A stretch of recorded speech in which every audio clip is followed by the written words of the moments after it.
Microphone. All right, there we go. All right, there we go. Got some life coming in. So anyway, guys, this is ERGJ. I don't know whether I'm recording or not. I don't know how this works. I'm assuming that I'm recording. I'm assuming that I'm recording. I'm going to assume that I am. I don't know. Is this recording or not? I don't really know. I'm going to assume that I am, though. And hopefully I am. But this is ERGJ, your conspiracy brother. I actually just wanted to kind of just do get my show started, man. It's a lot of things that are going on out there that I think is great for us to do. ERGJ, your conspiracy brother. Oh, cool. I actually just wanted to kind of just do get my show started, cool, man. It's a lot of things that are going on out there. All right, so we are live. All right, cool. So it is recording. So anyway, this conspiracy brother, I didn't know whether I was recording or not. I just want to get this show started, man, because there's a lot of things that are going on in the world that I don't know. I wanted to bring some light to, wanted to talk about. I know there's a lot of topics that we can discuss, and matter of fact, as I do more episodes, I'll try to cover as many topics as possible. There's a whole bunch that's going on in the news, and one second. And that's what I want to kind of talk about today. So the big news today is, I guess you can say the big news is that the big news today is the acquittal of the officers in the Freddie Gray case. And so I wanted to talk about that tonight. Also wanted to talk about a few other things. It's called Dear Black People, because quite honestly, you know, as Black people, we have got to get it together. Now, what do I mean by get it together? I know that I'm a big believer in we must learn from our history. And unfortunately, our miseducation system doesn't teach us our history. So in order for us to learn our history, we have to decide that that's what we want to do, that we want to learn it on our own. And that requires us taking some of our spare time to read, to research, to talk to people like elderly people who have the knowledge that maybe was never written in a book, and get it from them. Because that's the only way that I believe that we'll be able to prevent ourselves from repeating history. You know, we understand that there's nothing new under the sun, but my question is, are we learning from what's under the sun? And so when we talk about this Freddie Gray case, I mean, it was not a surprise to me, and I hope it wasn't a surprise to you, that the officers will get acquitted. I mean, this is what happens time and time again. And I've gotten to the point where it's not that I'm numb to the loss of life. I'm numb to the system, because the system continues to work the same way that it always has worked. There's nothing new under the sun. And so I put a post out today that talked about, well, let's talk about what happens. Let's talk about the recurring the story. And I like to talk about narratives, because I've learned that as I read the narratives, a lot of the narratives play out the same way. And I think it's incumbent upon us to react differently, or to be proactive so we don't have to react. But many of us, we find ourselves going through the same routine over and over and over again, expecting or hoping that the system will change when the system itself was never built for us in the first place. So we call it insanity if we keep doing the same thing over and over again, expecting different results, but yet that's what most of us continue to do. So if you're here, and just let me know by saying hi in the chat, because I'm trying to see if this chat thing is working. I know I got 3 viewers. I don't know if the chat works for you guys or not, whether you're able to say hi or not, or whatever, or maybe it's on YouTube and you're chatting on YouTube. I don't know how this works. So I'm gonna see how this works when I get this, my first one, so bear with me. But if we look at history, guys, if we look at history, we say, okay, you know, the system, I'm not going to just say the system, but those who own and control the system. It's very important that we understand this. Those who own and control the system. Now, what do I mean by that? They own and control the media that we watch. They own and control the movies that we watch. They own and control the music that we listen to. We don't control hip hop. They do. Who is they? Well, you know, the Jews, the Zionist Jews, they control the music industry, the hip hop that we listen to. They tell us what we can and cannot do as it relates to if it's going to go in their production or not. We can make the music all we want, but if we want to blow up, if we wanted to have mass production, then we got to make music according to how they want that music to be made. So it's no wonder why that music comes out and it's degrading to our people, and we continue to support it, thinking that we're supporting just the artist. That's not true. We are supporting the artist in a way, but more so we're supporting the people who pay the artist. Now, sometimes we can't get around that, I understand, but I think it's important for us to understand that's what's happening when the movies, we're supporting the movies. That's great, but we're really supporting the big corporations who pay for the movies to be created. I think that's important to understand. Education, that is owned and controlled by the same people who own and control the movies and the music. Religion, it's the same thing. It's same people own and control. You got to be a little insane to believe that a Joel Osteen or a Creflo Dollar or T.D. Jakes or Kenneth Copeland or all these multi-millionaire preachers have just gotten that way from the giving from people. You got to be a little. You got to think a little bit and say, man, that doesn't sound right. And so I think I want to do this show to get us to start piquing our thoughts, because I've come to understand that many of us have been controlled by this system for so long that we no longer think. We've been controlled by the system for so long that we have buried our intuition. So there's times where you come across something, you're like, you know, that doesn't even sound right. You know, that doesn't even smell right. You know, I know that's not the truth, but guess what? Because they continue to run the story over and over again in the mainstream news, we start to believe the story, never really investigating for ourselves to find truth. And so that's what I've been doing, guys. I've really been looking for truth, and I've been seeing a lot of stuff that I'm pretty sure you guys have as well. I put out a test the other day to say, hey, you know what? Tell me the last time that you thought something was a conspiracy theory. And it's interesting because many people can point that out in a second. They'll say something like 9/11 was a conspiracy. The assassination of Martin Luther King, it was a conspiracy. JFK, it was a conspiracy. Whatever. Osama bin Laden, it was a conspiracy. It had a lot of different answers. And here's my question. If they could do it back then, what makes us think they're not doing it right now? And that's the thing, like with the Freddie Gray case, right? Many of us will agree that we know he did not kill himself. That right there is a conspiracy, right? Why is it a conspiracy? Because they tell us that it's a homicide. And if it's a homicide and we go against what they tell us, then we are now in the frame of being a conspiracy theorist trying to figure out what really happened. So if you don't believe that it was a homicide, then you yourself at this point in time, if you think differently, you're a conspiracy theorist. Why? Because you're going against what they have given you as being true. Let me see if something's coming in the back here. So some chat is coming in. True, Mark Wells, what's going on? Okay, so it's not coming through my Google Hangout. It's coming in the back. All right, cool. Thanks so much for typing in. Yeah, it's at a more extreme level now. All right, so I see the chat. All right, cool. So I don't know why it's not coming up over here. All right, it must be in the YouTube live. So what's going on, Mark? Hey, so here's the deal, guys. If we can say that hey, Miss Arrington, how are you?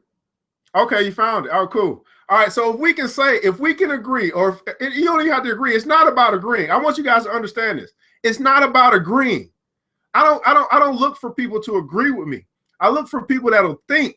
Why? Because as we bring our consciousness together, we can all grow. If I'm only hanging around with people who think like me, then I'm not going to grow. I'm not going to take my level of consciousness, my level of intellect to a whole new level, because I'm around people who are yes people. And I don't need yes people in my life. I need thinking people in my life so that we can actually bounce ideas off of one another, not in an argumentative standpoint, not trying to prove that my thought is right or wrong, but just saying, hey, here's what I think. And the problem is most of us, we succumb to this thing called pride and ego, where we feel like we have to defend our position on everything.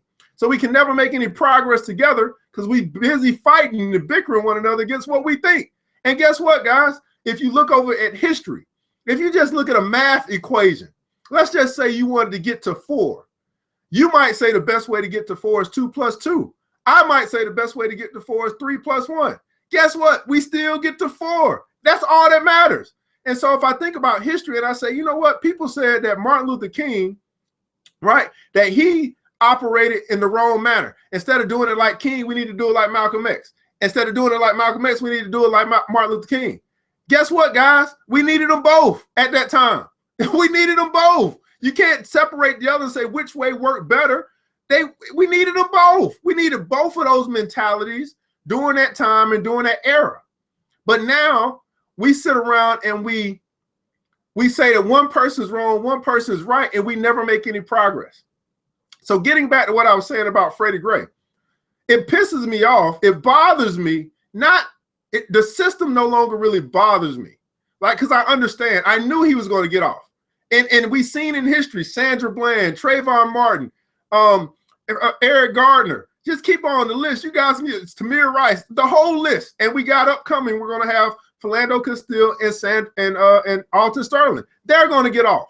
It's going to be the same thing. Why? Because the system hasn't changed. And it's funny to me that we'll say, you know what? We don't believe the system. But yet every time someone says, hey, let's talk about this system, we start believing the system. We believe the lies that they tell us in the mainstream media. Don't you guys understand that the same people who own and control the media, own and control the government, own and control religion, own and control the schools, they own and control all of this. That's keeping the population under control. Now, why do they do this? Because they want world domination. Don't you guys understand? When you watch Pinky and the Brain, you think it's just a cartoon. No, that is how those sick people at the very top who came to America, stole the land from the Indians, stole the people from Africa, brought them over. They are thieves. They care nothing about us. All they care about is greed and power and control. And I don't know why it's so hard to understand this. They've been doing it since 1492, when they lied to us in school and said Columbus came over here and he discovered a new land. But yet, guess what? We're now 30 years old, 40 years old, still believing that crap. I don't get it. I don't understand. When are we going to start thinking for ourselves? And here's the deal, guys. The only way we can do that, is we got to start to trust our intuition more than we do the system. We got to start trusting our own intuition more than we do the system. Now, what's the system? The system of control of the human being. When I talk about control of the human, I'm talking about all of the poor people. It is no longer, and I'm going to offend some people here because you guys are always talking about black power and all that stuff. It is not just about black people, all right? It's about poor people. Let me tell you, it is about poor people. If all of the poor people, everybody, when I say poor, there's no middle class. You either have or you have not, okay? You either have or you have not. There is no middle class. So the poor people, the people who are under the control of debt, those are the poor people. You're a slave to your debt. You can't stop working. You can't retire because you signed yourself up for a 35-year contract, and now it's going to take you 50 years to pay it off. You're under debt. So you have a master. You have someone who controls you because they control your money. And every time you think about protesting, every time you say, you know what, I'm going to sit out of work for 5 days, you realize that you got to get a check coming in. So you can't really do the same things that you might have done back in 1965 when you could just go to somebody's house, hang out with them for a minute and try to get everything together. Well, we actually came together and said, you know what, the people that can work, you work. The people who can't, you guys move, you guys take care of the movement. We're not like that anymore. Why? Because we're so spread out. We're like silos. Everybody thinks they got the right answer, so they go off and try to do it. It's like a church, right? What happens at a church? You start the organization, the church builds up, then all of a sudden the youth pastor thinks he's better than the pastor. So he leaves, takes some people with him, starts his own church because some bickering happened, some conflict happened, and now he says, you know what? I can do my own thing. I got people that believe in me. I'm going to start my own church. Then guess what happens to him? The same thing. He builds his part of the church up. His assistant pastor has a bickering. The next thing you know, he goes off and starts his own church, and the cycle continues. I'm using this as an example because for some reason, whenever we come across conflict, whenever we disagree with an individual, We don't try to find a resolution. What we do is say, you know what? You don't think like me, and we disagree, so that therefore you are now the enemy. Your own flesh and blood, your own people that you say I'm for black people, just because you as an individual doesn't agree with me and my philosophy, you have now become my enemy. We see this in relationships, from loving relationships. That's that thin line between love and hate. All it is about disagreement. I mean, obviously you have some infidelity or some stuff that happens, but typically it's about some disagreement. That thin line is disagreement. So that thin line between you following and staying afloat to a movement, it always comes down to conflict. Now, why am I bringing this up? Because this is exactly what they do to control us. They want to keep us in conflict. So now I got a question for you. Where do you see conflict? Now we can just talk about black people. Where do you see conflict right now as it relates to black people? And I've been trying to teach people this. Number one, the biggest thing that's out right now is Black Lives Matter versus Blue Lives Matter. It's not about white cops shooting black kids. It's about the cops, period. They are all together. They're in the same gang. They have pledged their allegiance to the shield the same way they tried to indoctrinate us to pledge our allegiance to the flag when we were 5 years old and 6 years old. Pledging our allegiance to a flag that's of the republic, not of a democracy, of the republic, which means that you have a monarch, which means that the elite run, own, and control. And once we understand what a republic is, then we start thinking, I've been pledging myself to this thing for the longest time. And why did I do it? Just because they told me. When I did it, I didn't want to do it, but they said that was the thing you're supposed to do. And you know what? We're supposed to do things the same way we always been doing them, so you just follow suit. But when we were little, we used to ask, why am I pledging allegiance to this flag? I don't understand. Why am I supposed to do this? But guess what? When you ask why, you get popped in the mouth. So they basically have taught us to stop questioning things, take things as they are, and we've been living like that for 10, 15, 20, 30 years. Take things as they are. When the media says something in the news, you just accept it. You know, when you hear something on the radio, we just accept it. And I'm sick and tired of just accepting stuff. At some point, we have to say, you know what? Something ain't right about this Freddie Gray case. This guy did not kill himself. I know he didn't kill himself. What can we do to band together to find the truth? Now, we understand it's a big system we're going up against. It's a big judicial system. It's a big government that we're going against. There's a plot that's been out, quite frankly. We may not be able to do anything with the answer, but I think if we can find the answer, we can start moving forward in our mentality. The fight is here. The fight is here. If we can let go of what they have indoctrinated us with, if we can get back to learn about the things that were part of our ancestry. You know, when you start thinking about Egypt and all the things that they did, building pyramids and all the stuff that was stolen from our land, stolen from our heritage, and then wiped out of the history books. You got to go back to Africa to get the history, or get somebody that came from that and learn the history to teach us. It's a whole nother culture when we get back to where we really came from.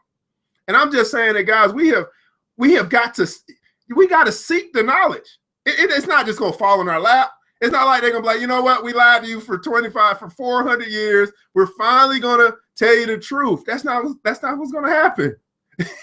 You got to be a lifelong learner. And guess what? If you don't learn it, how are you going to teach your kids? You know what I'm saying? It's a shame to me that I was 25 years old when I first heard about New Black Wall Street, or the Black Wall Street, in 1921. It's a shame to me that I was 35 years old when I finally heard about the Tuskegee experiment and what that was. And I'm like, all this stuff wasn't taught in Black History Month? No. Even Black History Month, they own and control. They tell the teachers what they can and cannot teach to people. Think about it. It's crazy. So with Freddie Gray, what we're saying is, okay, you didn't kill yourself. So that means somebody else did. We just got a ruling that said it's a homicide. And we all know it's not a homicide. So if we believe that it's not a homicide, then we can also say that this is a conspiracy. So there's nothing wrong with having conspiracy theorists who critically think and say this is not right. And if we can say that it's conspiracy, now we got to think who is involved in this conspiracy, right? And one thing I would say is, as a people, we have to stop giving black people the benefit of the doubt just because they're black. I know that's going to be hard for people to swallow, but I've found some good white people, some good Asian people, some good all types of people. And I found some bad black people as well. I mean, you know, Stacey Dash, Ben Carson, all these people. We got to stop giving people a doubt just because they're black. We got to stop giving people the benefit of the doubt just because we've known them a long time. Think about it. Like, what if I grew up with LeBron James and I still believe LeBron James ain't sold out? Come on, man. You do not make it in this world to the top of the ladder without sacrificing something. And that sacrifice isn't just practice if you're a black guy. It is not. If you look on down the line in whatever, sports, entertainment, music, you'll see a pattern of things that have had to happen as it relates. If you think of comedy, for example, Dave Chappelle said it. He said every comedian has had to wear a dress. And you see them having fame after having done this quote unquote ritual. He said he didn't want to do it.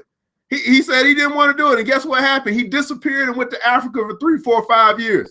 That was the end of him. He turned his back on $60 million because he didn't want to humiliate himself. That was not a part of who he was. So if these people are telling us these truths, they're telling us. I mean, they are simply telling us, right? You hear Prince, come on. These people start telling us, and guess what happens when they start telling the truth? Next thing you know, they dead. Tupac, next thing you know, they dead. Martin Luther King started talking about economic empowerment. Next thing you know, he dead. JFK, he's a white president. He started talking about the secret societies. Next thing you know, he's dead. But we won't sit up here and say, you know what? Something happens when you start telling the truth, but we don't want to start looking at the truth because maybe we scared to die ourselves. Maybe that's what it is. Maybe we are so afraid to die that we are, which in turn means we're really afraid to live at our uppermost. Because if you're going to live a lie your entire life, what is that worth living? And right? And here's the thing. It's not like we're lying to ourselves. We're just taking in the lie from the media, the national media, and guess what happens after that? So here's how the story goes. We get information like a Freddie Gray. He dies in police custody. We go berserk. We get emotional and start, we want justice, no justice, no peace. We do that for about 2 weeks, right? And then it takes a while for the trial to happen, right? And by the time the trial comes on, we've been experiencing all these different events in the news.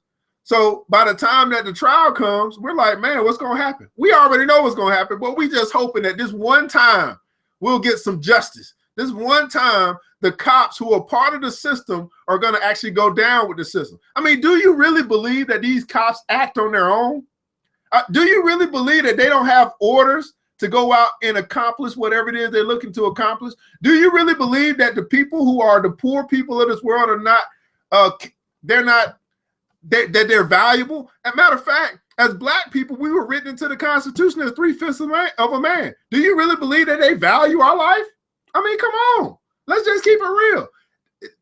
We are not in a position where they're saying, you know what, I value your life. You can become the next casualty of war just because they don't care. When you have $400 trillion, when you own and control everything that happens in the United States, when you got central banks that are all over the world, and now you're fighting for maybe 3 or 4 countries to actually infiltrate them. That's why we're in Iraq. We want control of Iraq's resources the same way that we want control. When I say we, I'm talking about the powers that be want control of Africa's resources. You don't see us over there going up against China.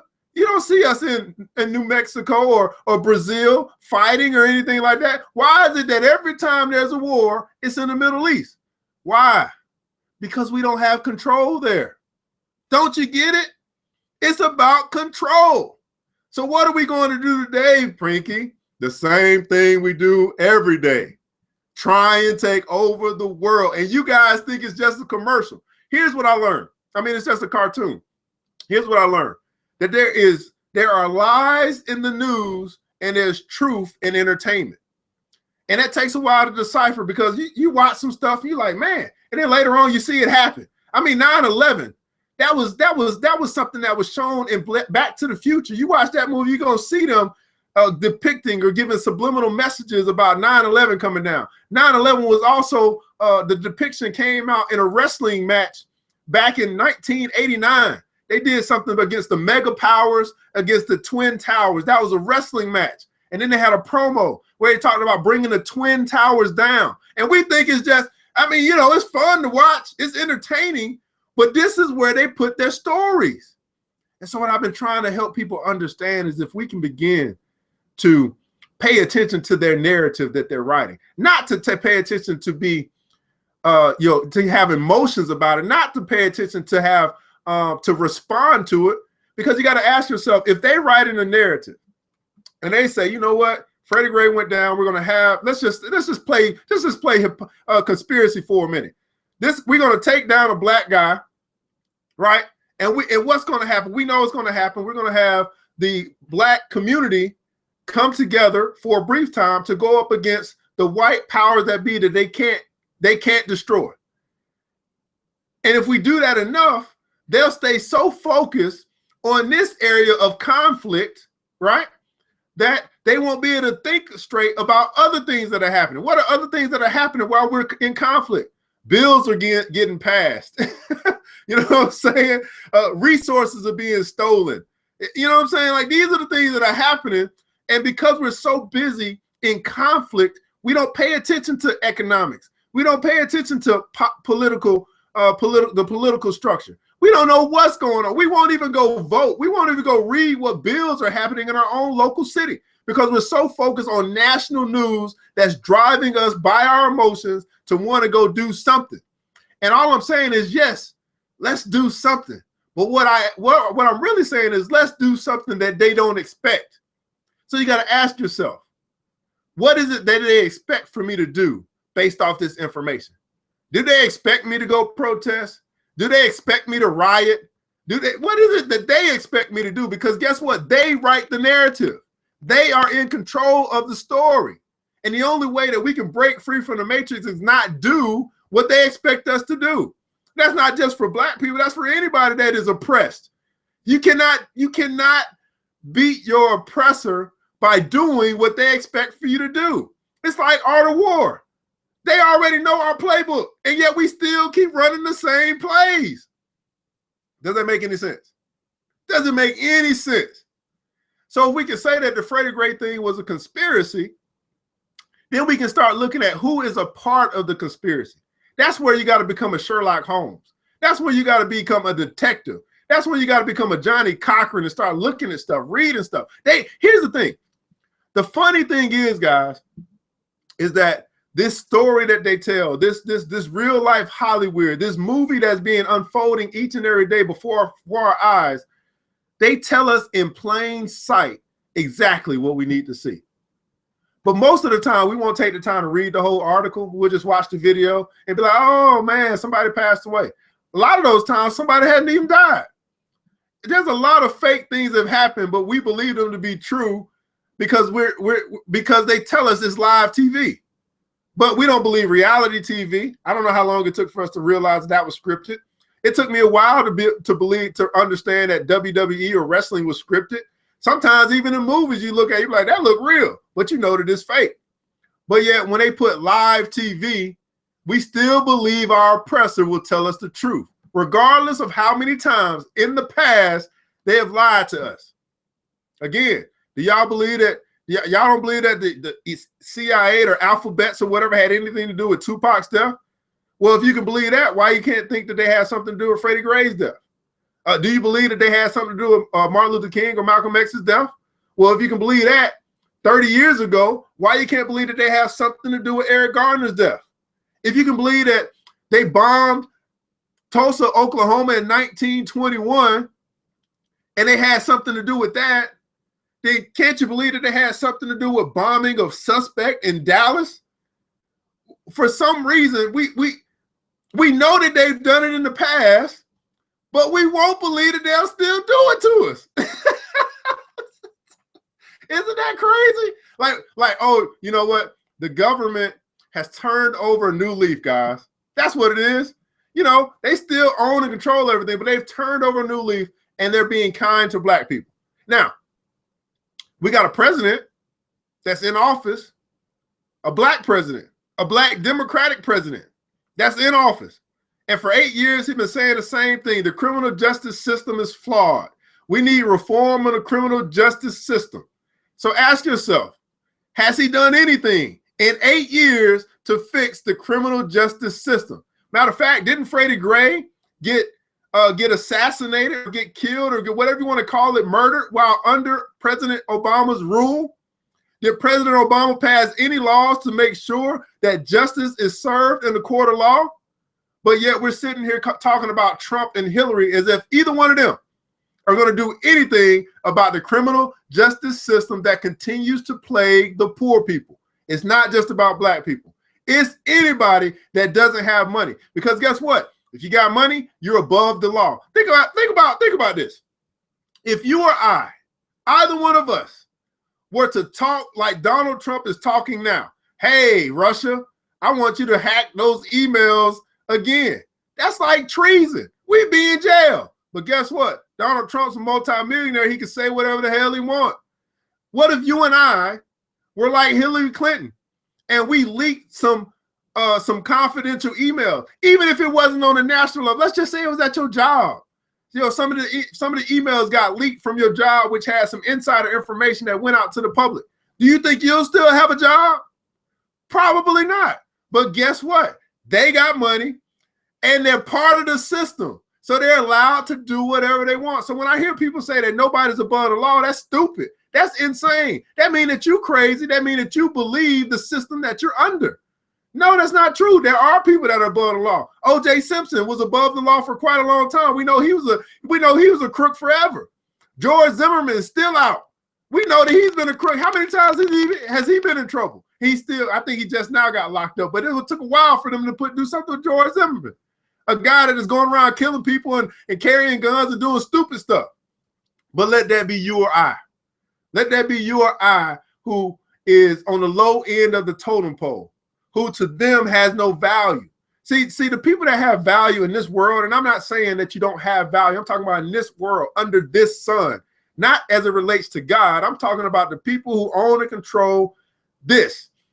The only black people that they value are the black people that they pumped up into positions that have influence on us. I'll repeat that again. The only black people that they value, when I say they, I'm talking about the top 1%.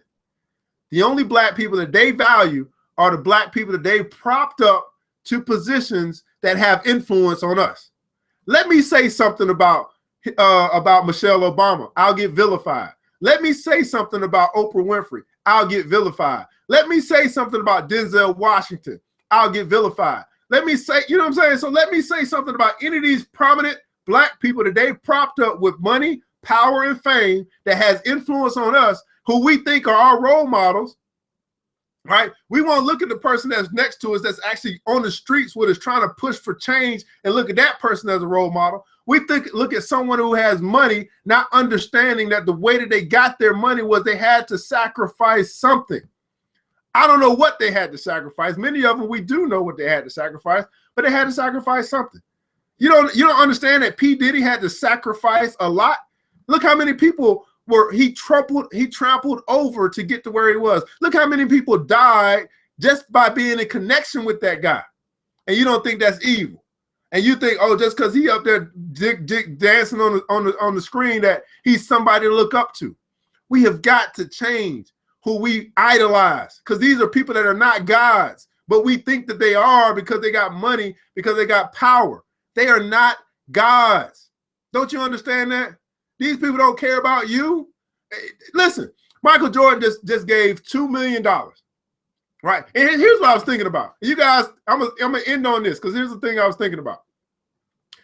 Now, I understand that many of you would say it's a good thing to give people scholarships. Would you agree? Like, hey, I'm gonna send LeBron James sends $41 million to help kids get to school. You guys would say that's a good thing, right?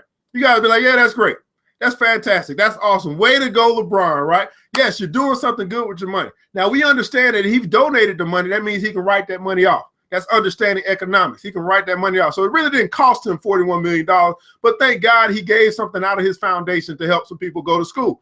Now, if you understand what school is the indoctrination of people to get to a certain level so they can become workers, and they can become workers or slaves to the people who control them, so they'll be in debt while they make their master's money. So you go to school, you got a scholarship, that's great. You probably, maybe you go through for free if you're lucky, but you probably got some debt when you come out. Now you got to get a job with the talent that you had, more than likely. This is how it plays out. And you start working for a big corporation. They may pay you $50,000 a year, whatever, make a nice salary, but you know, if they're paying you $50,000, they probably making $50 million. So you're on your $50,000 a year salary, and now you got to get that house for the wife, and now you got to get that car, and now you got to start accelerating your life beyond what you can afford, because that's what you've been taught to do. You haven't been taught to create and produce for yourself. So I'm saying that it's great. I'm not against education. I'm all for self-education, because when you self-educate yourself, when you find something of interest, something that you want to do and learn. Listen, I started my own business. There were so many things I didn't know that I know now about just stuff that I can put on my resume. I'm doing this video right now. That's something that no one taught me. I had to learn it on my own. You know, writing proposals, nobody taught me. I had to do it on my own. It's something about learning something on your own that you want to learn versus being told what you have to learn in order to be in some position that you're going to be working for someone for your rest of your life. So what I was thinking is, man, when's the last time? Here's the question before we let you go. When's the last time a celebrity, someone that I'm not going to say just a celebrity, gave some money to Black people in order for them to start their own business? When's the last time you saw them invest in entrepreneurship? When's the last time you saw them invest into small businesses where we can actually produce and create for our own?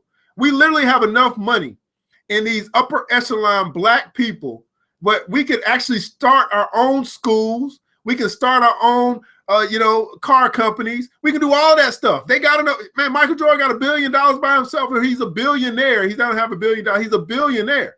So we could literally, if we banded together and if they were for us and not concerned about who pays them, but I want you to understand that these people that are super wealthy, they're nothing more than wealthy slaves.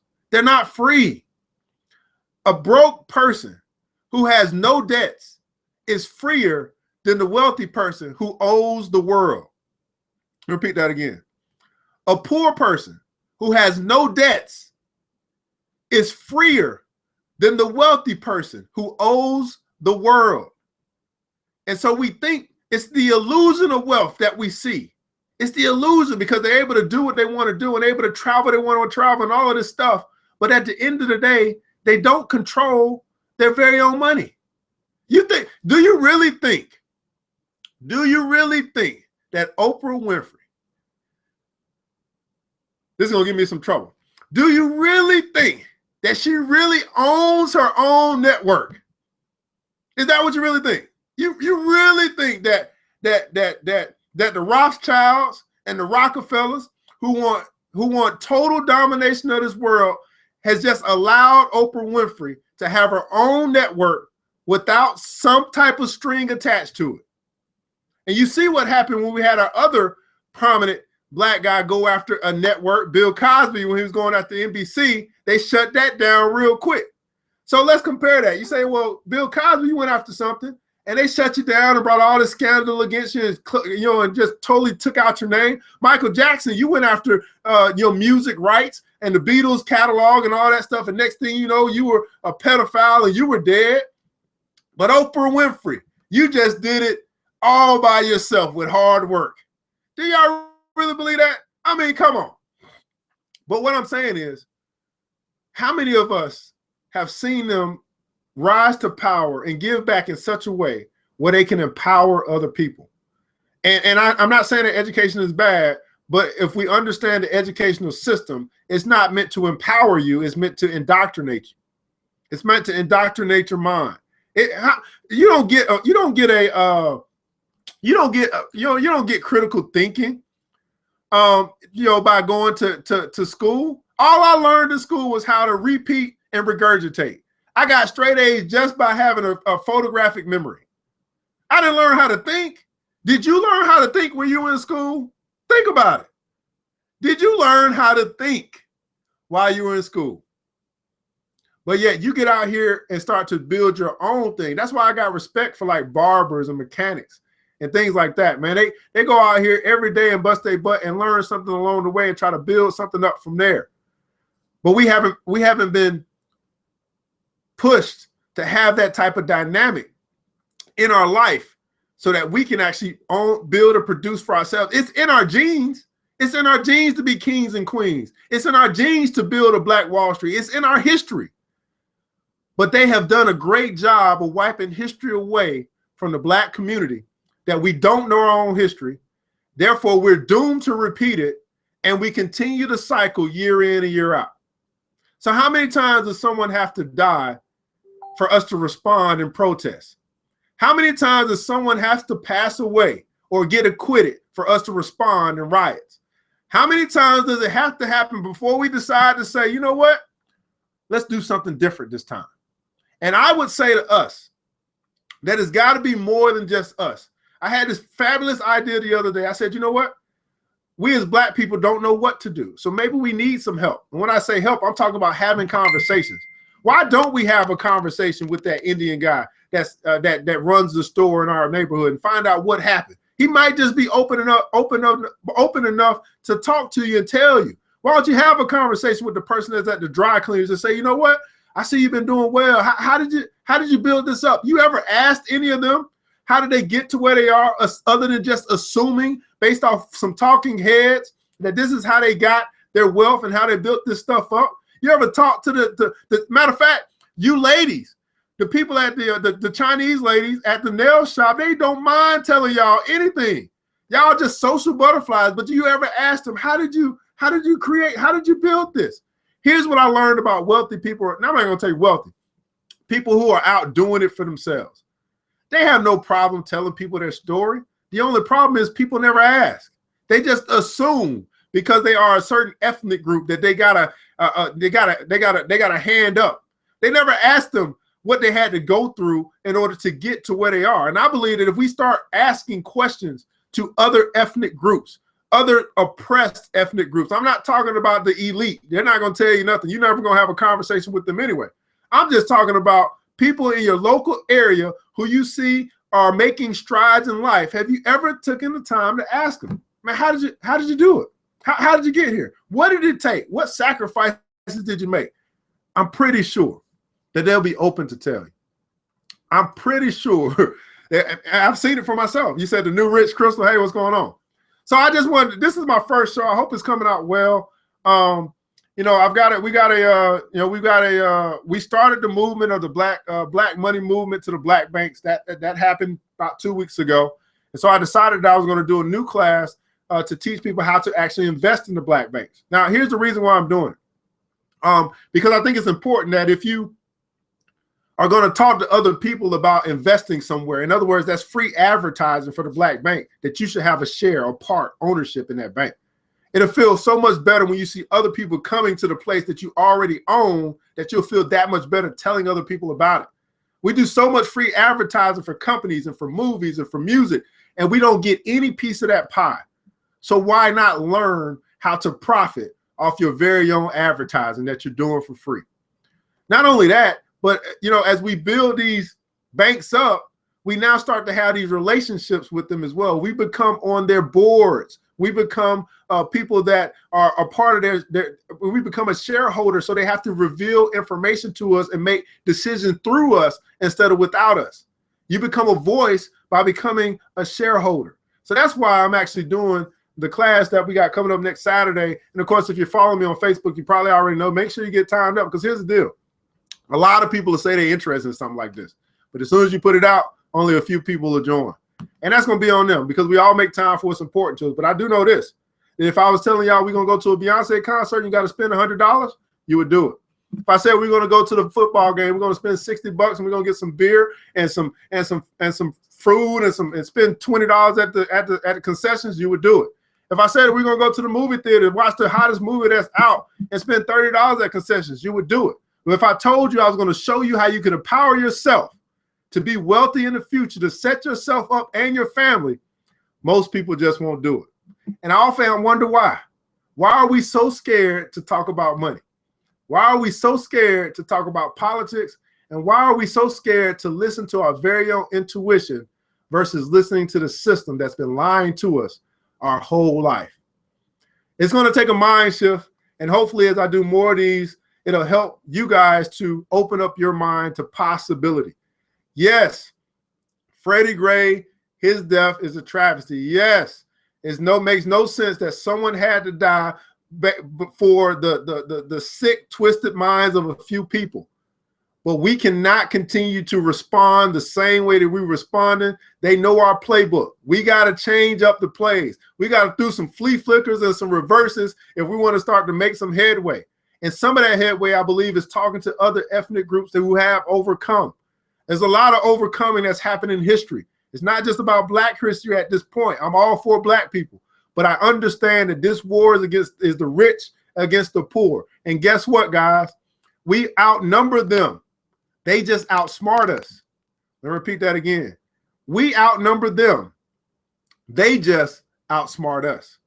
And the only way that you can break free from the matrix, you got to break free in your mind. That's where it starts. You got to break free here. You got to say, you know what? Everything they show me is a lie. I know it's a lie. It's been a lie my whole life. I'm no longer going to believe everything that they show me. Matter of fact, it's a lie automatically until I prove it to be true.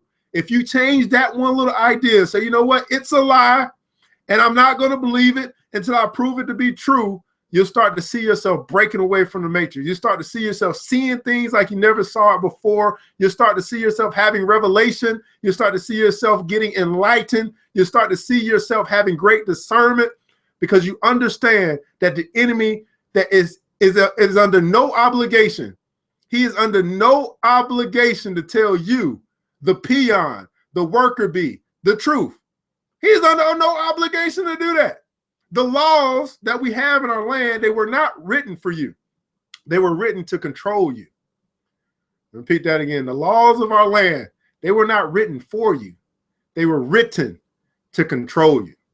All right, guys, that's my time, man. ERGJ, this Conspiracy Brother. Hope you guys liked it. Leave some comments, leave some likes, hit some shares or something like that. I'll put the link to the to my class in the comments once it gets started. This is my first one. Hopefully I did well, but you know, I'll be back because ERGJ got a lot to say. There's a whole bunch of conspiracies out there. But here's the thing about conspiracy is that it's only a conspiracy until it becomes true. And I don't want anyone to think that just because you are a critical thinker, just because you think outside the box, that you're a theorist. That makes no sense. I'm not going to continue to think like everybody else just because everybody else wants to believe a lie. I'm going to search for the truth. And it's going to be your curiosity that's going to lead you to truth. And it's the truth that'll set you free. Have a good night.